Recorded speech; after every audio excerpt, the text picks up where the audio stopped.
बिस्मिल्लाहिर्रहमानिर्रहीम रब्बिश्रह ली सदरी वयस्सिर ली अमरी वहलुल उक़दतम मिन लिसानी यफ़क़हू क़ौली।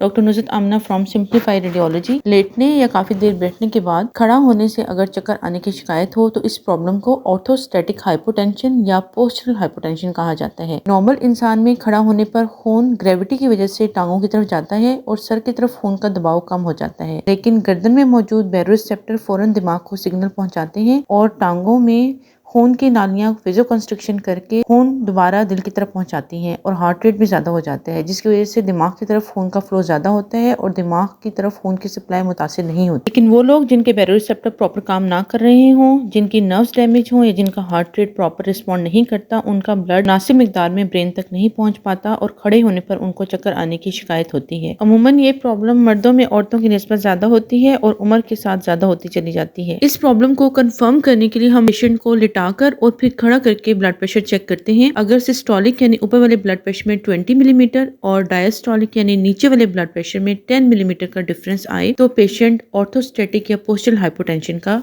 मरीज है। इस प्रॉब्लम की मुख्तलिफ वजूहात हैं, जैसे फिजियोलॉजिकल यानी ये नॉर्मल लोगों में भी हो सकता है, जैसे डिहाइड्रेशन की वजह से, जिस्म में किसी भी वजह से पानी और नमकियात की कमी, यानी जैसे बहुत ज़्यादा उल्टियाँ, मोशन आना, गर्मियों में बहुत ज़्यादा गर्मी की वजह से या पसीने के बहुत ज़्यादा अखराज की वजह से, तेज़ बुखार में, फिजियोलॉजिकल जैसे कुछ लोगों में बहुत ज़्यादा शदीद दर्द या चोट की वजह से भी चक्कर आ सकते हैं। कुछ लोग बहुत ज़्यादा कार्बोहाइड्रेट के खाना खाने के बाद या ओवर ईटिंग के बाद चक्कर आने की शिकायत करते हैं।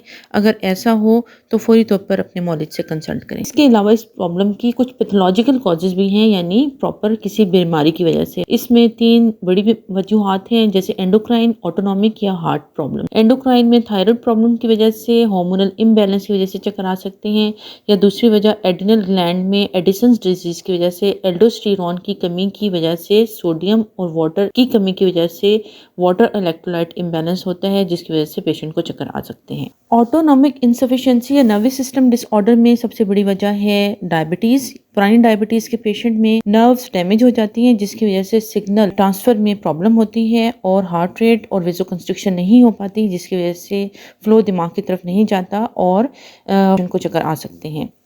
एक और वजह पार्किंसनिज्म के मरीज़ हैं, जिनमें ये प्रॉब्लम देखी गई है। इसके अलावा विटामिन B12 डेफिशिएंसी के पेशेंट्स में भी खड़े होने पर चक्कर आने की प्रॉब्लम देखी जाती है। मुख्तलिफ किस्म के दिल के मरीज़ जैसे heart failure, valvular heart disease या एरिथमिया के पेशेंट भी ऑर्थोस्टैटिक हाइपोटेंशन की प्रॉब्लम की शिकायत करते हैं। इसके अलावा ऑर्थोस्टैटिक हाइपोटेंशन कुछ मेडिसिन के साइड इफेक्ट के तौर पर भी रिपोर्ट किया गया है, जैसे ब्लड प्रेशर को कंट्रोल करने की medicine, calcium channel blocker, alpha blockers या बीटा ब्लॉकर्स। इसके अलावा मुख्तलिफ किस्म के डायूरेटिक्स यानी पेशाब आवर अद्वियात और एंटी साइकोटिक या anti depressant medicine. Postural hypotension के पेशेंट हमारे पास किन सिम्टम्स के साथ प्रेजेंट करते हैं? इनमें सबसे इंपॉर्टेंट सिम्टम है सर का भारी होना, नजर का धुंधलापन, बहुत ज्यादा पसीना आना, दिल की धड़कन का तेज हो जाना, शदीद चक्कर आना, बहुत ज्यादा कमजोरी महसूस होना और अचानक बेहोश हो जाना। लेकिन बेहोशी ऐसी होती है कि पेशेंट आवाज देने पर रिस्पॉन्ड करता है, मुकम्मल बेहोश नहीं होता। वजह को रूल आउट करने के लिए हमें मुख्तलिफ टेस्ट कराने पड़ते हैं, जैसे blood CP, HbA1c, thyroid function test, electrolyte, इसके अलावा ECG, ETT, हॉल्टर और न्यूरोफिजिशियन MRI ब्रेन भी एडवाइस करते हैं ताकि ब्रेन में किसी चेंज को रूल आउट किया जा सके। वेरिकोज वेन्स भी ऑर्थोस्टैटिक हाइपोटेंशन की एक कॉज हो सकती है, इसलिए वेरिकोज वेन डॉक्टर कराना भी जरूरी है। अब हम आते हैं ट्रीटमेंट की तरफ। सबसे पहले फिजियोलॉजिकल वजूहात को रूल आउट करें, जैसे पानी और नमकियात की कमी को दूर करें, गर्मियों में शदीद गर्मी, पसीने वाली जगहों पे जाने से परहेज करें, मोशन उल्टी की सूरत में फौरन ORS, दही, केले का इस्तेमाल करें, अपने मॉलिज को कंसल्ट करें, हाई ग्रेड फीवर की सूरत में बुखार कम करने वाली दवा का इस्तेमाल करें, कोल्ड स्पंजिंग करें, कार्बोहाइड्रेट वाली खुराक कम इस्तेमाल करें और ओवर ईटिंग से परहेज करें। अगर खाने के बाद अक्सर चक्कर आने की शिकायत हो तो फौरन अपने कार्डियोलॉजिस्ट या गैस्ट्रोएंटरोलॉजिस्ट को कंसल्ट करें। अपनी मेडिसिन को रिव्यू करें या करवाएं। कुछ मरीज में देखा गया है कि साल से डायूरेटिक दवायात का इस्तेमाल करते हैं और कुछ लोग प्रोस्टेट की मेडिसिन का इस्तेमाल करते हैं। इसकी वजह से उनमें चक्कर आने की शिकायत पाई जाती है। डॉक्टर के मशवरे से दवा कम या ख़त्म कराई जा सकती है। शुगर और ब्लड प्रेशर के पेशेंट दवा और खुराक के जरिए अपने शुगर और ब्लड प्रेशर को नॉर्मल रखने की कोशिश करें। वो पेशेंट जो बहुत अरसे से एंटी साइकोटिक या एंटी डिप्रेसेंट मेडिसिन इस्तेमाल कर रहे हों, अगर उनको ये शिकायत पाई जाती है तो अपने मॉलिज के मशवरे से दवा कम या बंद की जा सकती है। अब हम आते हैं मैनेजमेंट की तरफ। इसमें सबसे पहले जब भी आप लेट कर उठें तो फौरन खड़े ना हो जाएं।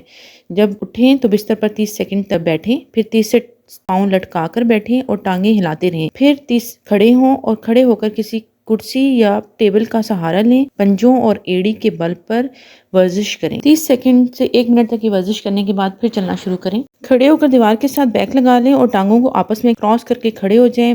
5 मिनट या जितनी देर तक आप खड़े रह सकते हैं खड़े होकर ये एक्सरसाइज करें। कुर्सी का सहारा ले लें, घुटने और कमर सीधा करके खड़े हों, पंजों को ऊपर उठाएं, थोड़ी देर तक ऐसे ही खड़े रहें, फिर अब एड़ी को ऊपर उठाएं। बार बार ये अमल रिपीट करें। इसी तरह ये एक्सरसाइज 15 से 20 दफा रिपीट करें। एक कुर्सी पर बैठ जाएं, पाँव जमीन पर रखें, पंजे ऊपर उठाएं, अब एड़ी ऊपर उठाएं। अब यही अमल 15 से 20 दफा रिपीट करें। कुर्सी पर बैठकर एक टांग ऊपर उठाएं और पाँव को घुटने के लेवल तक ऊपर उठाएं। अब दूसरी टांग को उठाएं। अब यही अमल बार बार रिपीट करें। कुर्सी पर बैठकर घुटने को सीने के लेवल तक ऊपर उठाएं। अब दूसरे घुटने को इसी तरह ऊपर उठाएं और यही अमल 15 से 20 दफा रिपीट करें। कुर्सी पर बैठकर पांव स्टूल पर रखें और पंजों को आगे पीछे बेंड करें। एंडोक्राइन प्रॉब्लम को ट्रीट करने के लिए एंडोक्राइनोलॉजिस्ट को कंसल्ट करें और अपनी खुराक में भी कॉम्प्लेक्स वाली खुराक को ज़्यादा करें। इसके अलावा भी कॉम्प्लेक्स मेडिसिन का इस्तेमाल करें। इन तमाम एहतियातों और एक्सरसाइजेस के साथ अपने मॉलिज को कंसल्ट करना ज़रूरी है ताकि पहले से इस्तेमाल होने वाली मेडिसिन को रिव्यू किया जा सके और नई प्रॉब्लम की जल्द तशखीस और मुनासिब इलाज स्टार्ट किया जा सके।